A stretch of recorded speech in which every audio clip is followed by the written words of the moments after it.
Hey, what's going on? Welcome along to the Strategy and Conversions podcast. This is episode 84 with Jamie and Mark, and this time we're going to be talking all about the profit gap.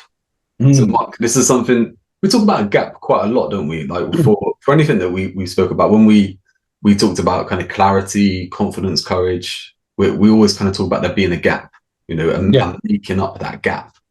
So I think like just run through that gap from a mindset part, and then we'll get into practical stuff.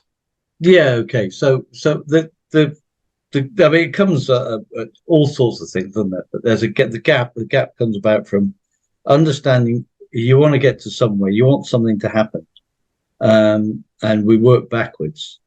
So, for example, you want a certain income, or you want a particular type of business, or whatever. Or even if you're in personal life, you want to get married, you want to find the love of your life, if you like. There's the gap. So you work backwards and say, okay, where's the gap? Where are you now? You want to find the love of your life? Are you going out with anybody yet? No. Well, there's a big gap. So all these things you've got to put in place. But when you come to an income, you want to be earning. You want to be earning from your business, say, 60 grand a year or something. Or where are you now? Well, I'm earning 1,200. You say, okay, there's the gap and the profit on your. So to get to be earning 60 grand, what take it back even further? What profit do you need to make? Let's talk about the profit gap now. And say you've got to be turning over, I don't know, 120k a year to be able to take that out of the business. So again, you look at what's your turnover at the moment, or what's your profit at the moment, and you might say the profit at the moment is, I don't know, could be 20k, for example. So there's this huge gap of, okay, we need to get your profit up here. What are the things we've got to do? Because of course that means if your profit's that, you need to understand what different rates are, what your profit rate is compared on your turnover, and then you find out what your turnover is. So there's a whole. Once you understand the gap, it enables you to start thinking in so many ways about how you're going to fill it. But the first instance is the gap is understanding over what time period, where you are now and where you want to be, and when do you want to be there.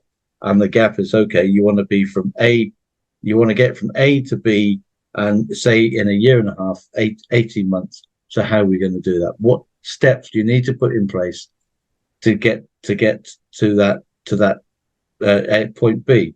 And then, as we've said, what we'll do is then we work backwards. What have you got to do 12 months from now? What have we got to be doing? What have we got to be doing 6 months from now?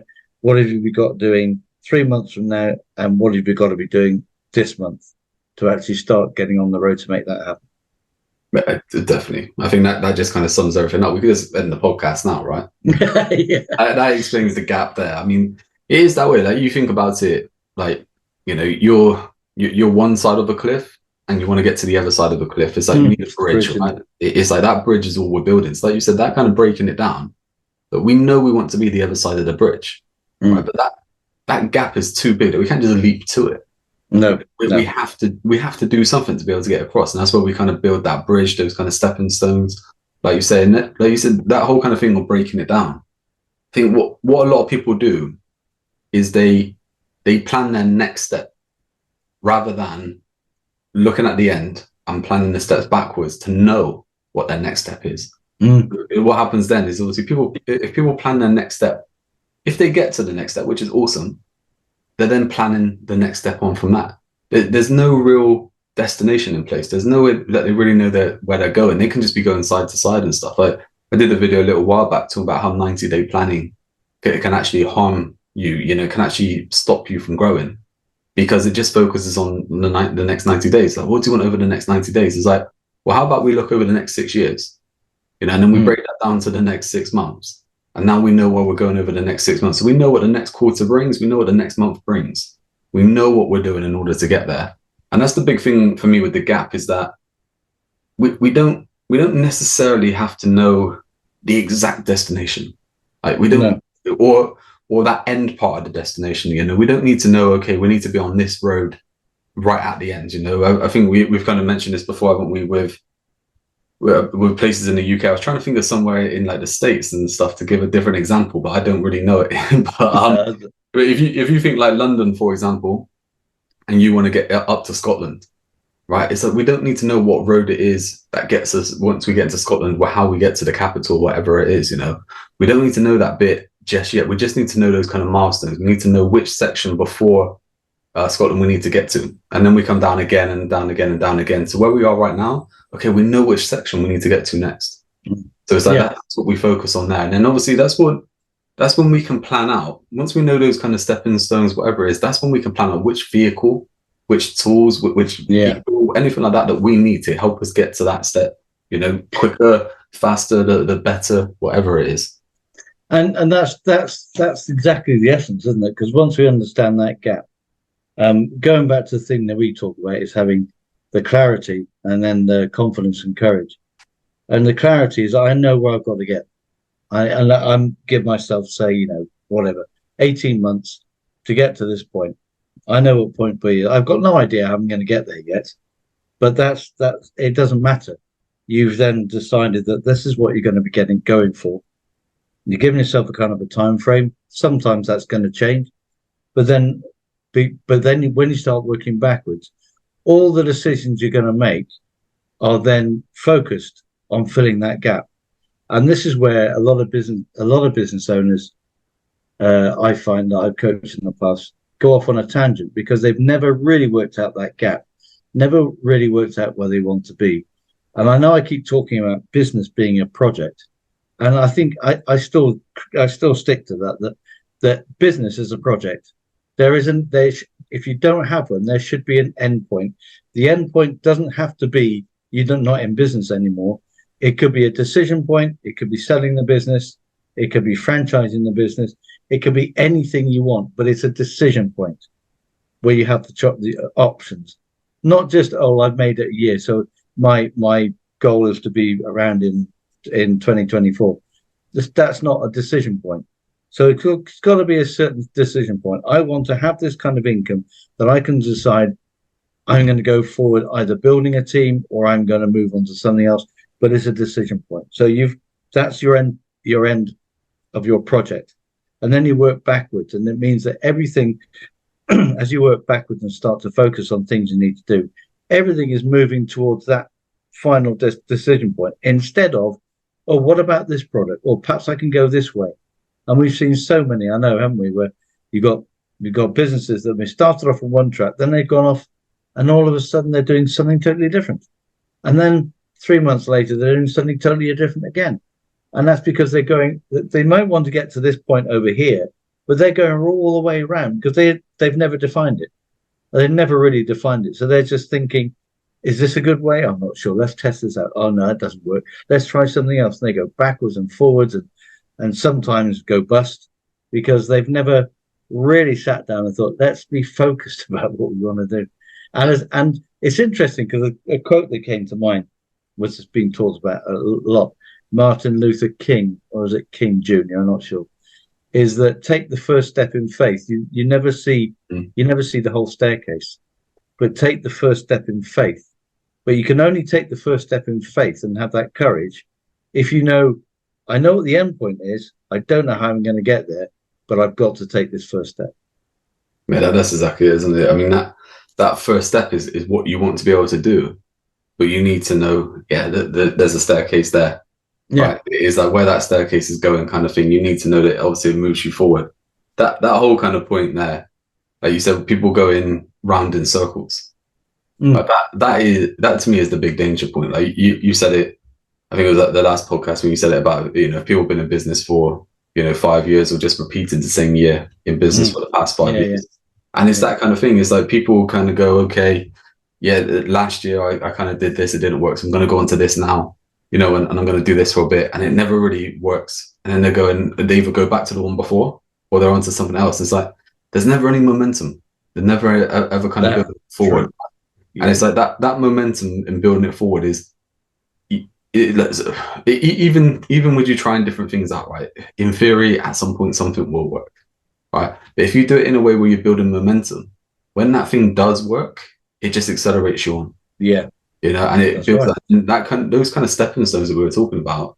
Getting from one stepping stone to the other stepping stone, it needs that momentum Yeah. in order to do so. So it's like the reason that we have that destination is we know what we need to be doing now. Now, if you get knocked off course a little bit, where you're just gonna kind of go, you know what, that offer didn't go to plan, or I didn't get as many customers in there that I needed to. It's like, okay, well now even my journey is going to be a little bit longer, or I now need to speed up the next section, Mm. or get to, It, instead of getting 10 customers, I only got 7. Okay, now I need to get 13. You mm. know, the next kind of, how can I now get 13? You know, when I couldn't get 10 before. And it's those kind of questions, or even looking at where there's extra money in it. I mean, that's another element there of like the profit gap, is that no matter what your business you're doing right now, is there a level of profit that can be achieved just from doing what you're doing right now? Yeah, well, that's You know, true. and Yeah. it's like that thereof. You know what, mate? I think when we talk about saving money, I think it's all, saving money is always kind of met with a bit of like a negative response in regards to, like, you know, you should be investing in your business, you should be investing in growth and stuff like that. But it's like when we talk about saving money, really, we talk about optimizing performance, because it's Yeah. just if we can create something working better and costing less, then you know that's what it's all about. If we can get our staff members working better, we're still paying them the same money, right? Mm. But they can Yeah. take on more capacity of work. If we can get our processes working better, that we speed up the process for our clients, we're getting it done quicker, we're making more money. You know, and Yeah. then again, if we can get our customers spending more money with us through the activities that we're actually doing, rather than marketing to more clients, well, we're making more money through saving money. Yeah. It's interesting because it's that's a huge area, and I've coached quite a few sole trade. You know, why I say sole traders, they're the business owners. They may be sole directors. They may have given themselves directorship, and the company is in legally is a separate entity, but they're still running the company. There's no one else. And the amount of times I've been to different businesses that they check they go on their mobile phone every well, I don't know, every now and then, check their bank account, whatever, check what's going on, but they don't look at the stuff that's going out of their account, and so they're leaking money. And what happened? What I've done with quite a few is just sat down with them and say, okay, let's go right through your bank account, all the costs you've got, and they think, oh, what a boring exercise. Yeah, a lot of people do that. And then, so what are you paying membership here for? What's this? Oh, I don't know. I haven't done that for about 2 years. So why you still got direct debit there? Because the direct debit goes out, doesn't it? No one, you don't monitor your direct debits. And you say, well, I'm spending 20 quid a month. Yeah. And over the last 2 years, that's, you could have invested that money, that 200 quid, you could have put somewhere else into maybe joining a different network or getting another team member. Why are you spending it now? So cancel that, cancel that, cancel that. And I've been to quite a few companies again, and even, to be fair, larger companies where they've been going along quite a bit. No one's really focusing on the finances, so they've got an operations manager maybe. They've got people looking at the sales and the marketing, looking at the process, and they've got they may have not at that point got a bookkeeper. I don't know, but no one has really sat down, and even a bookkeeper will reconcile your bank statement and the rest of it. But often the bookkeepers won't say, why are you spending this? They won't actually bring that to your attention. That needs you to see the owner to sit down and think. And I've been in quite a few businesses where we slashed about 25%, or sorry, added 25% basically onto the bottom line by getting rid of all the rubbish that they accumulated through direct debits and stuff. And not only that, but that extra 25% on their bottom line, they can now go and put somewhere and invest in something that really is working for them. And up till now, they said, oh, I can't afford to do that. Well, you can now. So let's start getting a decent CRM system, or some kind of decent processing system, or even a person who can start helping you with their marketing, for example.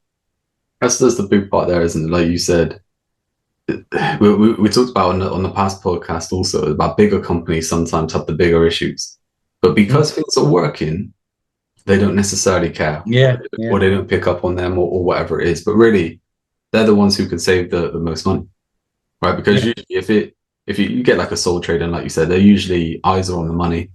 You know, they're probably waiting for money to come in for their living expenses, you know, and stuff like that. Whereas when it gets into a business, you know, you might be looking at money to come in to cover payroll and stuff. But when you get into that kind of micro and small business and the things are kind of ticking along, you can just say, yeah, we're all right.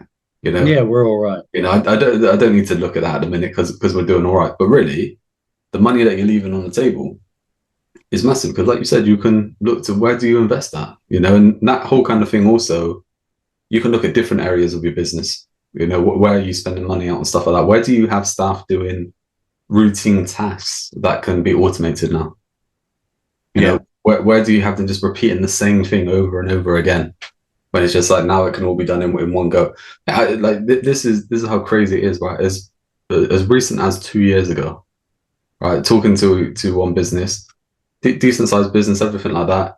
It was a person in a senior position that spent all day, every day, sending individual emails to people, right? For who were, I'm trying to think of the best way of putting it without kind of, you know, kind of making it blatant who it is and stuff like that. But that they had a pool of people that they used, right, to support them, right, in what they're doing.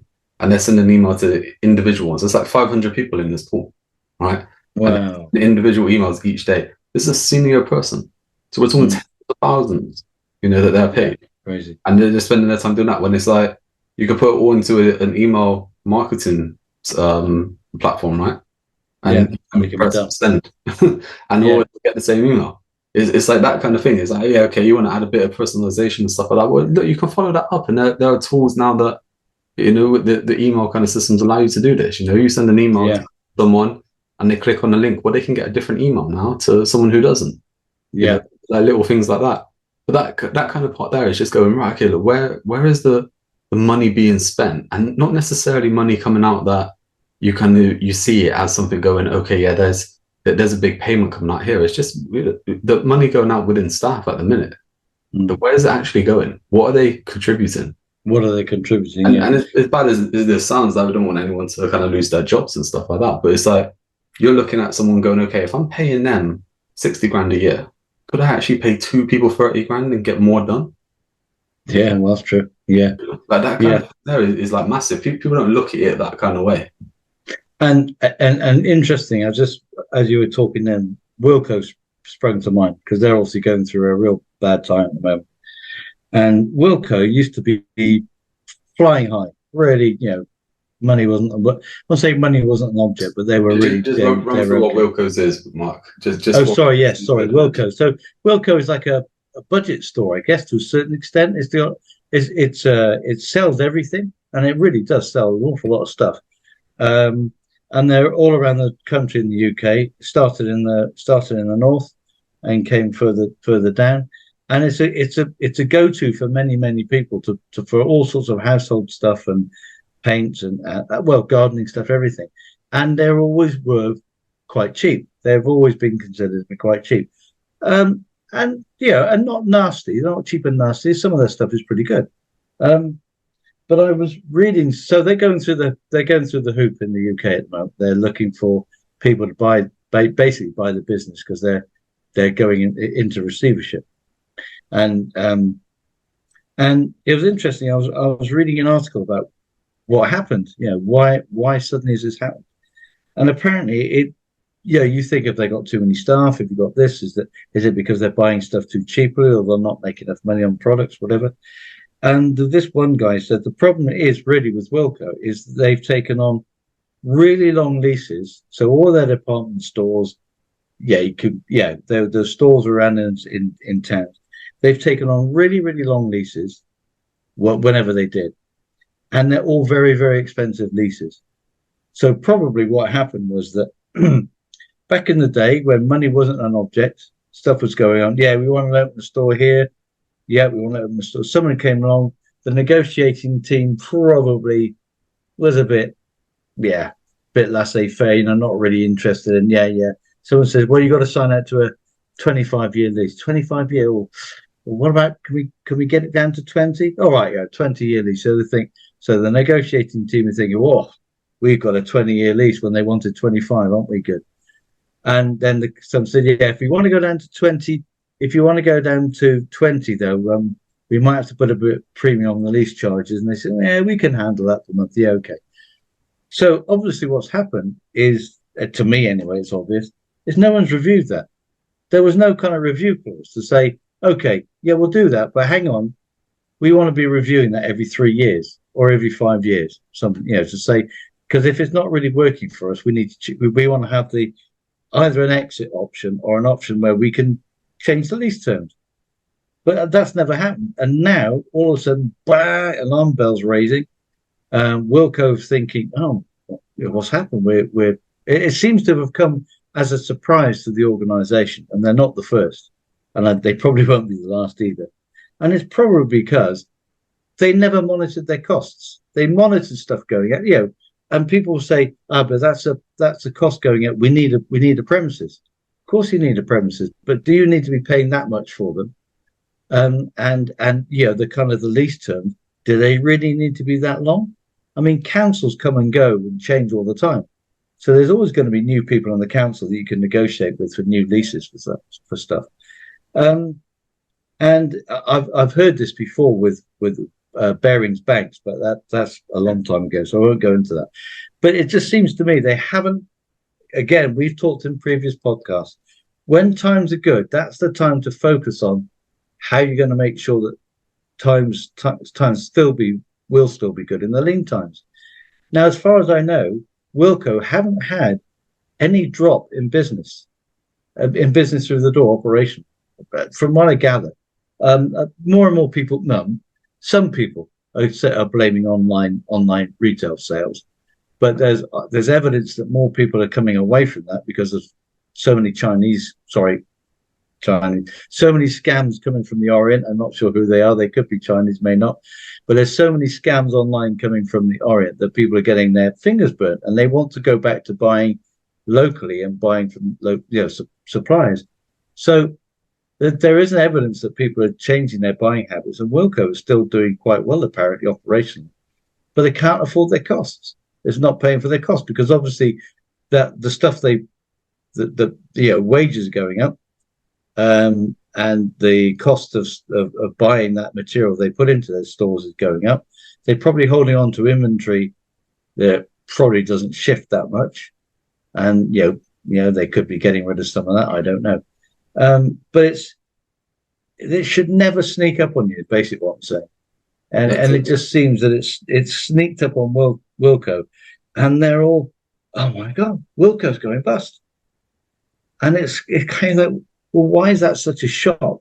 They should have been monitoring it and knowing what was going on. And I know that, talking about this kind of level of business, normally you get profit warnings, don't you, from business saying, oh, well, our profits are going to be down this month or this year, and we forecast a drop in this. And they haven't forecasted anything like that at all. All of a sudden, this has kind of come down like a hammer blow, and they're closing premises all over the country. It's crazy though when you think about it now. Like you said, there's a few things in there. It's like you said, the initial kind of thought process would be, oh yeah, because everyone's shopping online and stuff like that, then they're not going to go in. But quite rightly, like besides scams and stuff like that, man, I just throw the caveat in is that scammers all over the world, not just the Chinese, right? No, all over, yeah. But I know what you're saying. There is an increase. In that side, of the kind of scams. You only got to put the TV on, and there's all kinds of programs on now about like scam catchers and all this.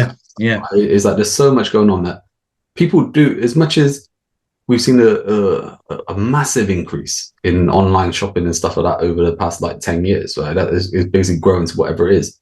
Some people are still reluctant to do so, and especially the older generation, or maybe people who maybe don't have too much money and stuff like that.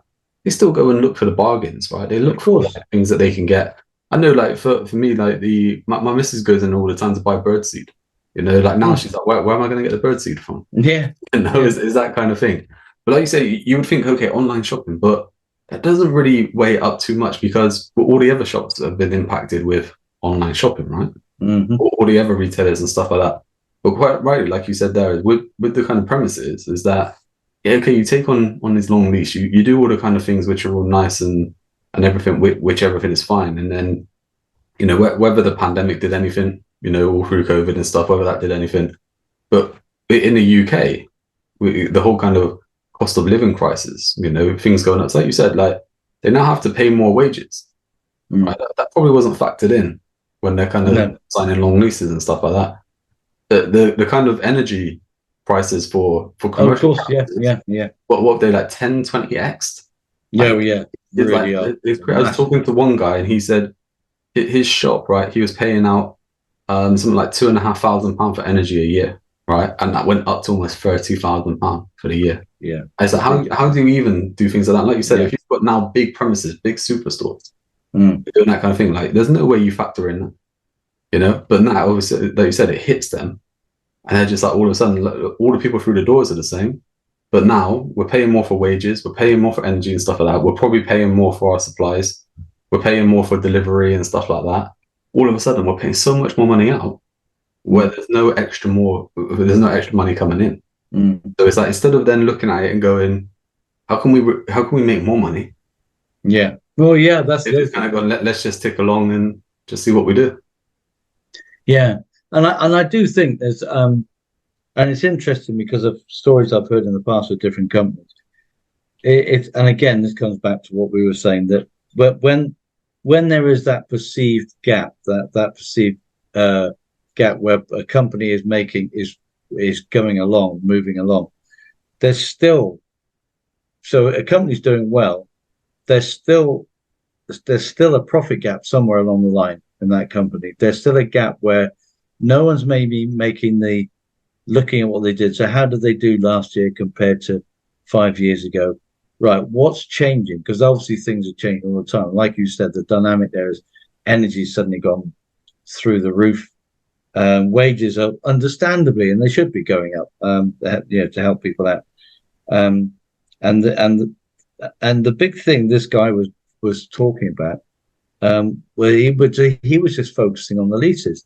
Now, I didn't read the article into anything further than that, but I've heard it before where people just, leases are they're signed and people think, oh, it's such a boring process to sign, get a lease agreed and signed.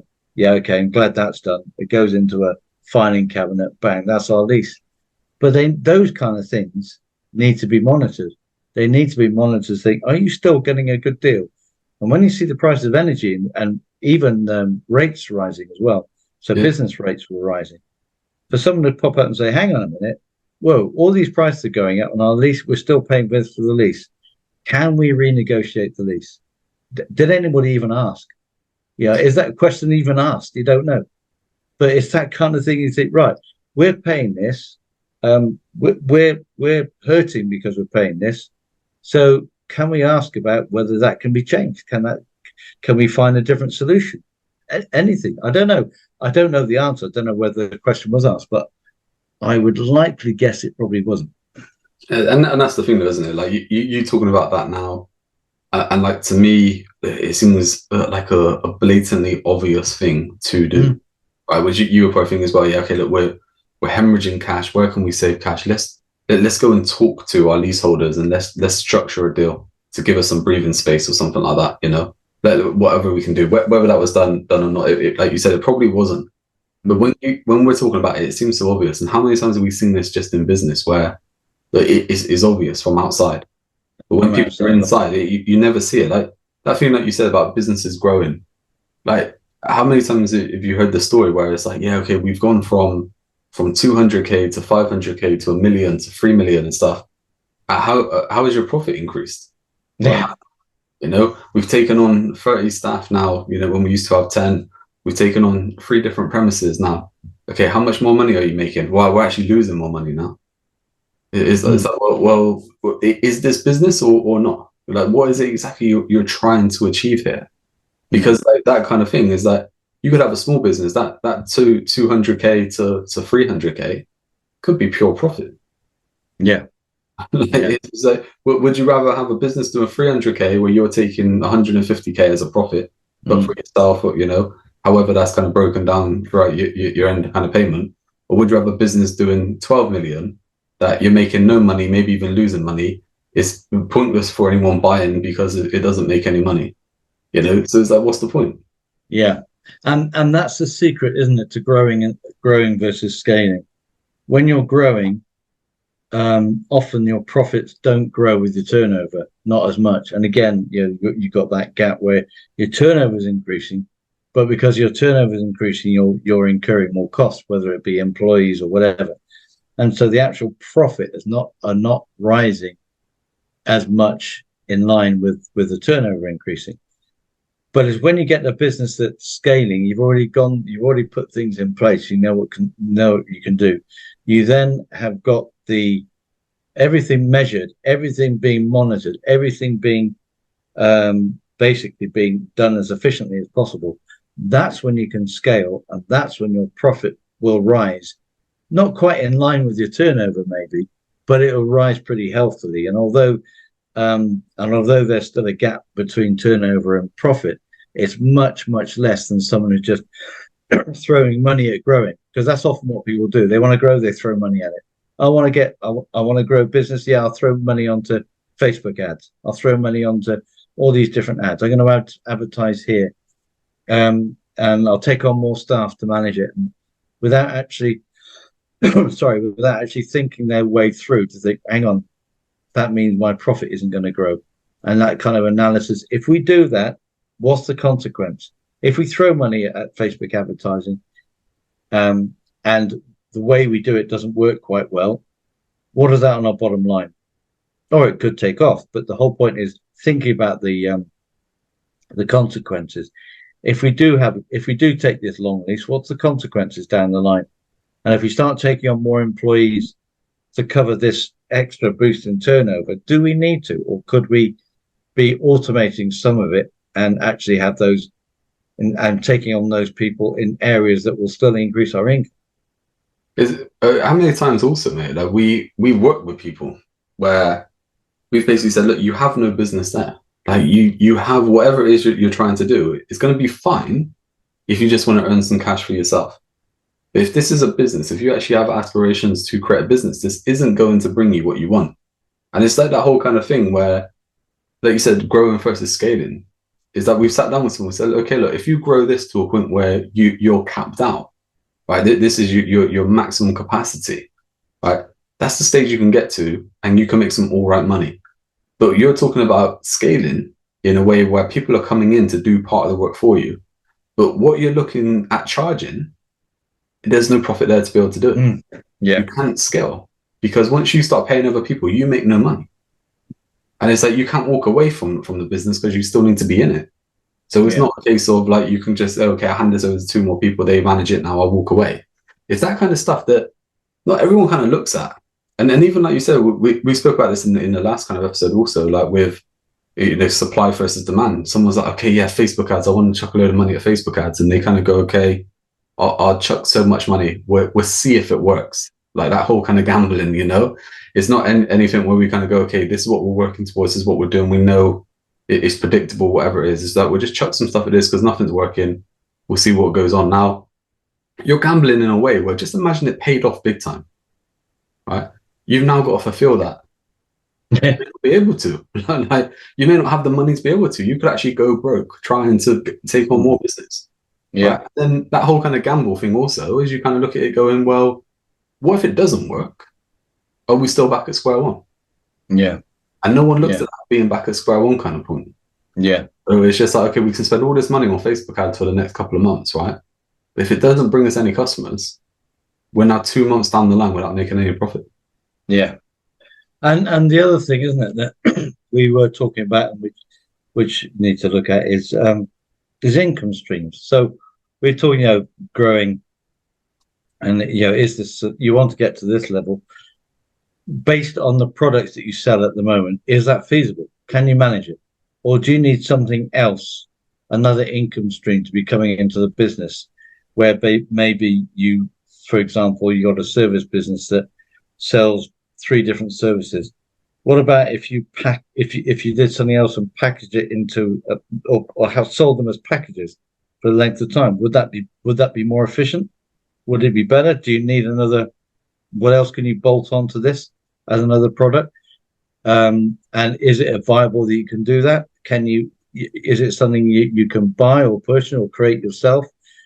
Would it be, by doing that, is that going to also cause you even more cost? So, but it's thinking about how can you generate more cash, really, when it comes down to if you find, and this is again, isn't it, the kind of questions you need to be asking yourself. If we do this, if we want to grow this way, we want to throw this money at Facebook ads and say we got a budget of, okay, we've got a budget of 200 quid a month, for example, just plucked at the top of the air. I know people spend millions on Facebook ads. 200, say 200 quid a month. Okay, can I make 300 quid a month adding something on? Because then I've got free advertising if I can do that. And it's that kind of idea of what can I do? So if I'm going to be spending this pot of money, where or how can I be bringing in a revenue stream in that pays for that, or even pays that plus 10%? Because then you're paying for all the things that you're putting out there, and also still making money on that extra revenue. And sometimes it's not difficult to generate an extra revenue stream. I remember we talking to a while back to a business that was a video business, wasn't it? We were talking about the package that they could put together that would actually produce a genuinely better income stream for them, and that would pay for the cost of just the few extra people they need to employ to do this. And I don't think they ever put it into place. I can't remember, but and that wasn't doing anything particularly different. It was just not doing anything particularly extra. It was just doing something slightly differently and selling it in a different way, and bang, that could become a third income stream with very, very little extra effort and outlay. And it would have paid for anything they wanted. Certainly advertising would have paid for. I mean, like you said, that whether they put it in place or not, it was never fully committed, was it? I mean, that's the thing, that I think sometimes with people is this change. Like, I'll be honest, going over the years, man, I've worked with over 100 businesses, right? And the people who embrace that kind of growth, that change, that kind of looking for profit, they always end up with more profit. The ones who always challenge things and always, we've always done it this way, or no, our customers won't like that stuff, they always end up staying where they are, or that momentum kicks in reverse, and they start spiraling down. We did the whole episode of like a tale of two businesses, and one kind of flourishing onto getting into 7 figures, and one stuck in 6 figures and looking like they may not continue. Time. That kind of thing there is exactly it's embracing that change and going in and being committed, and doing that thing. But that kind of thing where the profit is, you can just look at the products that you have right now, the services that you have right now. I know we're talking through a few different things, recently, where there was a car garage and they did like an aircon service. Yeah. And talking with them, and we do have some upsells, but no one ever takes them. So it's like, long story short, we basically bundled the upsells into one package, and it's now you have a standard or you have a premium. So when you look at it, the premium costs an extra like £10, $10 more kind of thing. Everyone's just going for the premium now. No one's buying the standard. And it's like your profit margin on that extra kind of $10, like $9 was profit. Yeah. Right? So it was just like, because all you're doing is you're just adding in, when you're doing something, you're just adding in some extra fluids. Stuff like that, right? The person's man hours, people hours, woman hours, whatever you say these days, right? But like the person hours is exactly the same. It's just an extra bit of product that they put in to make that extra thing. But now everyone is taking the premium. So what happens now is the average order value has increased. Exactly. And it's increased by like 20%. Yeah. So and it isn't it interesting as well that the owners couldn't see that for themselves because they were so stuck in the business. And this is again where where people like us could come along, talk about the strategies and the coaching and the ways that we can generate, is because we can come into a business and look at it with the eyes that the business owner can't at that particular point, because we're coming in from that sort of top down view, and you think, well, like you said, hang on, you're not making any money on that product, but what if you could? What if you could get that 90%, sales revenue, profit on that particular item, just by changing it slightly? It doesn't. Yeah, there was no extra person hours involved. It was just chucking in a few little products they already had, bang, and out it goes as a premium package. And people love the word premium, and they were getting value. I mean, you can't just chuck out a thing premium without giving it any extra value, because that's that won't work. And this was the thing. I mean, with that is that when you kind of had the standard option, there were like 2 or 3 lines or what they actually got, right? Bullet points. On the premium version, it was like 10 bullet points. So it's like they were getting a better service. They were getting a little bit extra, but they were getting a whole lot more. And it's like that there, like you said, right? Okay, look at how you can take a product which maybe isn't quite working and make it better. There's also the flip side of that we look at as well. Whereas, like, if you have this product that is making you X amount, but it's costing you so much to do it, and then you have another product over here that isn't costing you much to get, but you're making more money on the separate product, why are you still spending lots of money trying to get the product that isn't working to work? It's like we can just strip that away, and put that budget into the other one. And it's like you're making more money in less time with the other one. It's like, why stick on with the first one in the beginning? I mean, I'll be honest, maybe like recently, I mean, I told a client to drop part of their business. Part of their business was bringing, kind of 50K. It could have been bringing 100K, kind of thing. It was just like, you just drop it because it's causing you more trouble than what it's worth. Yeah. That time, that resource, that investment that you're putting into this, if you put it into what you're actually doing now, you'll go from 2 million to 3 million. Yeah. But you spend all this time trying to make 50K. Yeah. And that's interesting because, when I talk about measurement, knowing your numbers, a very, very similar situation. I was working with a training company who were doing, I think they were doing about 500,000. About 500,000, I think, turnover. Profit was, I'm not sure exactly, 50. Yeah, I can't remember the profit. Profit was quite low anyway. And they had 2 products. They had one which was a very, now this is the business owner's words, a very standard training product which involved different. They did marketing, very sort of standard training product which they delivered on. They were delivering on in-house with one trainer, and then the rest was video courses. The rest was all done on video, and it was a very low level again, her words, very low level product. And the way she talked about it, you could see that she didn't value it very much. Yeah. And you think, well, that's a bit strange, but anyway. And she says a low level product, starter product for business. And then we got this super duper one, wow, great product, okay. And she said, this is personal attention. We're doing all this service. We do this. They go research there, down a real premium product. And I said, so okay, so let's looked at their profits, which were low. I said, okay, so you've got your profit here is all lumped in. What profit you're making on this, and what profit you're making on that? Oh, never really thought about that. And I said, okay, so how can we find out? And she said, I don't know really. And I said, well, look, you've got a lot of resource going into this premium product. A lot of people. Anyway, cut a long story short, we looked at the numbers, and the profit they were making on their low value was about 3 times as much as they were making on this super duper wonderful thing. The turnover, brilliant, they get lots of turnover, but the profit margin was rubbish. And I said very similar to that. Why are you carrying on with that? Why are you delivering that still the same way?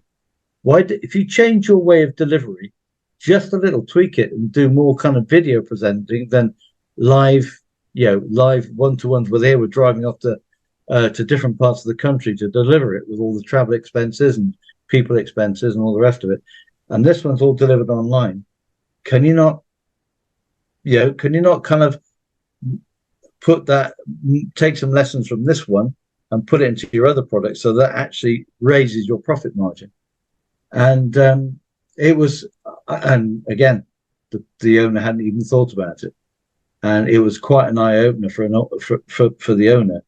And you just think, wow, it was only a tiny suggestion, and it raised their profits quite a lot simply just by getting them to think differently. But because she was so involved, and she loved this project where she was involved in so much, she couldn't see it. She wasn't measuring it, and she couldn't see it. And that's exactly what it is, isn't it? Is that measuring it is everything. Mm. When we come to business, when we come to marketing, when we come to sales, it all comes down to math. Right? Yeah. I mean, so much emphasis gets put on the creative side. Right. And okay, yeah, we need to be doing this, we need to be doing that and everything. But really, it just comes down to numbers. Yeah, it does. Not numbers and percentages, right? It's just that kind of thing where it's just like, right, okay, look, what is actually working, what isn't? Because once you understand those numbers, you can tweak them. And when you tweak the numbers, it gets into the strategic side, right? It gets into the strategy. It doesn't worry about what's the next TikTok algorithm, or what's this X rather than Twitter thing going on. It doesn't matter, because all we're looking at going is, does it affect our percentages? If it affects it in a good way, great. Let's spend some more time or some money there, right? Some more energy and resources. If it doesn't, well, look, what do we need to change? Yeah, what do we need to change to make and it's just like simple stuff like that, man. That is basically the profit gap, right? I mean, the profit gap is looking at, look, where can more profit be added into your business? Not necessarily with spending more money, not necessarily with more resources being allocated, and especially not with more energy being needed. If anything, it takes away the opposite. It's like, how much more money can you make right now? And by adding certain things, taking away certain things, it's like a recipe, isn't it? It's like, you've got a recipe that's working quite nice, and it's like, okay, how can we improve it? Yeah, it is. And going back to the training company, it was exactly that. There was one item on the menu, if you like, that was put out there. People loved it. They had a fairly good business going. It was a low end product, but the profit margin was huge. And then there was this all singing, all dancing banquet where it's silver service and loads and loads of waiters and all the rest of other fine wines and everything. But the profit from that was very expensive turnover. So people were paying a lot of money for it. But yeah, the profit margin was awful. Now, I don't know what the dynamics of the actual selling of it and what was different. And we didn't, I went in with a remit to try and help her get a profit sorted out. She had a marketing team and a sales team, so I was hoping to get their input on how that worked. But in the end, I don't think they changed anything particularly. And I think that's a big thing, though, isn't it? Is that a lot of marketing departments, even sales departments and stuff like that, they're not actually looking at the profit side. They're focused on their numbers. It could be likes and shares and visits and traffic and all this kind of stuff, conversion, breakdown. Conversion rates and all that. They're not looking at it. So sometimes, like you said, sometimes you just need someone to look above, right? You look from above the business and kind of go, okay, look, what can we change? What can we move around? What really makes sense? And they said we're not looking at where we save money as if we're down tools and get rid of people and stuff like that. It's like, where can we save money that can be reallocated to put into things that work for you, more productive things and stuff like that. But a couple of things I was just thinking as well, mate, a couple of other scenarios. Like, I can remember sitting down with a company that was doing millions, and they had this kind of plan of going after a certain sector. And we were just like, well, if you go through that, what are you looking to add? It's like maybe a couple of 100,000. It's like, well, if you just focus on what you're doing and you just increase this, you can add 2-3 million. It's that kind of thing, right? I can remember an electrician company as well, working with them, and it's like they dealt with houses, they dealt with commercial places, and they dealt with all the wiring, and they dealt with lights and all sorts, right? They also did security stuff, but they never really told anyone. And it was always, you're talking to the owner, oh yeah, there's not much demand for that. It's like, but you don't let anyone know that you do it. You only do it if someone asks you if you can do it. It's like, let's start marketing that along with the other stuff and see what happens. A year later, the security side equaled 30% of their business. It was just like that stuff there just took off, and obviously they had to increase 30% of the profit came from that, right? So it's like that there. It's like sometimes you just need a different kind of view. Mate, shameless plug, look, get in contact with us. We'll love to help. Please. Right, we'll set up a call, see if we can. But, and that's anywhere around the world, right? I mean, You know, there are obviously different kind of rules, regulations, and different kind of trade bodies and all this kind of stuff around the world. But when it comes back to the actual math, doesn't it's change. all the same, right? We just need to turn a profit and increase the profit, and we can do what we can do. So, you know, the reason I'm saying that again, mate, just to say 40 countries, you know, around the world listen to the podcast. So, you know, people from countries that, you know, around the world, we love you. Thanks for listening in. It supports us to do what we do, right? I mean, we do this because we love it, but because we get that kind of information back, it makes us want to continue and want to help you more. So if there is anything that you want to have discussed on the podcast or anything like that, get in touch. You know, you can head over to the website, onto socials or anything like that, get in touch with us. And we'll obviously like to add that into the podcast and help anyone who is looking for some guidance and direction right now. But yeah, I reckon we'll look to wrap things up on this podcast episode. So we've kind of been looking at the profit gap, and we've been looking at where we can add more money, take away money, more time, resources, and stuff like that, and a few other kind of bits and pieces. But to summarize it all up, what would you look at saying? If you wanted to increase your profits, basically is add turnover, but never ever forget to look at and monitor your costs and keep an eye on them and reduce them if you can, where you can. Don't fall into the Wilco scenario of not monitoring certain things that you think need to be, because everything can be improved. More money can come in for different products, and more money and less money can go out on different costs. I think improve is such a good word, isn't it? Like, I think in a world where we live in, where everyone's talking about, you know, making millions and, you know, massive action and growth and stuff like that, we're just talking about just improve. You know, if you can just improve little percentages and stuff like that, they add up to equal so much. Yeah, absolutely. Yeah, just a few percentage points. It doesn't have to be massive, but it can make a huge difference to your profit. Definitely. Mark, let's leave it there. We'll catch up next time. Always been a pleasure. Yeah. See you then. Thanks for listening, everyone.